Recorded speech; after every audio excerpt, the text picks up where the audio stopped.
My name's Jennifer. This is my first video. Um, my story is going to be a little different. I'm not going to talk about my transition, although I have been transitioning for 8.5 months, hormone surgery, the whole bit. And I'm very happy about that and who I am, but that's not my issue. My issue revolves around civil rights. It involves every single one of us, and we need to stick together as a community.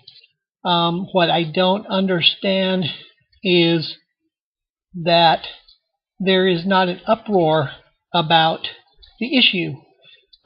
Yes, we have people like the Human Rights Campaign and some senators here and there, Barney Frank from Massachusetts, and others that are trying to do something at the congressional level. But my issue revolves more around our treatment as second-class citizens because we're transgendered.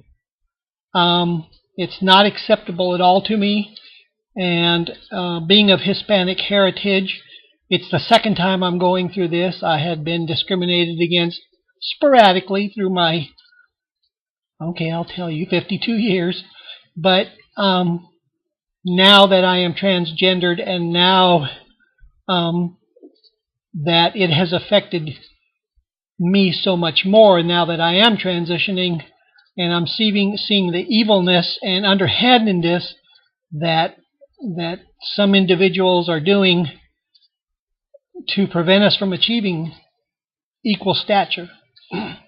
So what I want to do is try and get the word out. I live in Atlanta, or in the Atlanta metro area, and I am involved with a support group here with many outstanding, kind, highly educated women, men and women, and many of them are activists.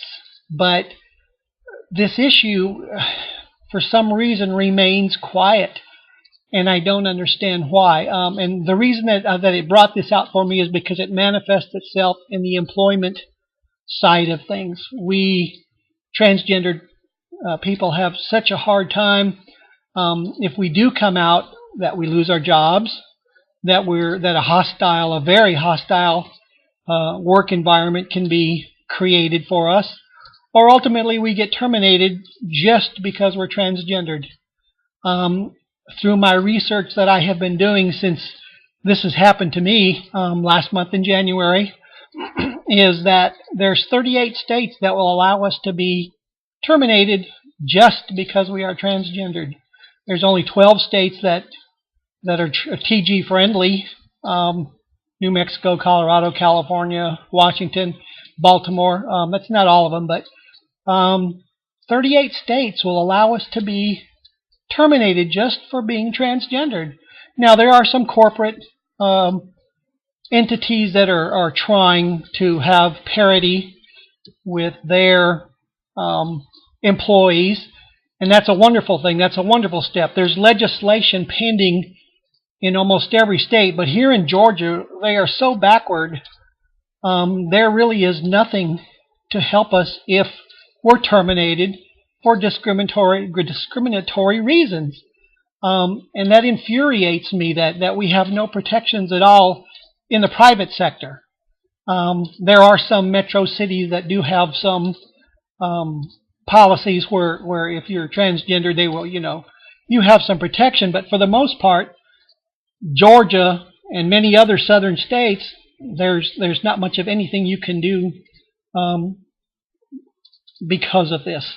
There's something called ENDA in Congress now. It's the Employment Non-Discrimination Act. Since 1994, they've been trying to get it to pass, but seems like it's so pushed so far back on the agenda that who knows? I mean, if we do get it to pass this session, it's kind of be a miracle.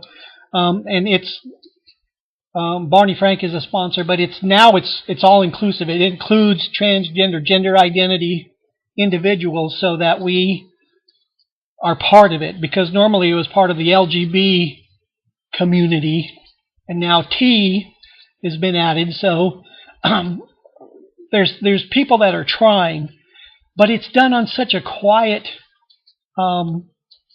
level it's so hard to understand. There should be an outrage about this, that in the year 2010, we can be discriminated against just because who we are. To me, what I've encountered so far is that many women have very little problem with our issue. But a lot of men, I'm not saying all of them, but a lot of men have a problem with transgendered, and they're scared, I think. I don't know what they're afraid we're going to do, but they are afraid of us. And a scared person can be hazardous to our health.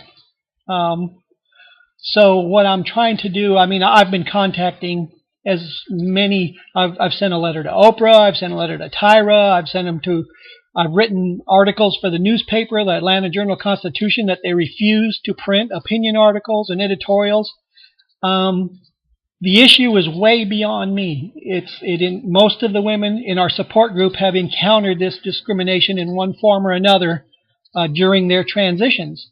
And it is like one of the biggest issues that affects us because we're so afraid. This is traumatic anyway, but when you come out, losing your job if you have one, or finding a job if you don't, is one of the biggest hurdles we face. So I'm looking for, fellow brothers and sisters that will help me get the word out. I am willing to do so much more if it will move us forward. There is no reason that we should be second-class citizens. There's no reason that we should be treated unfairly. Georgia is only one of 5 states that has no hate crime law.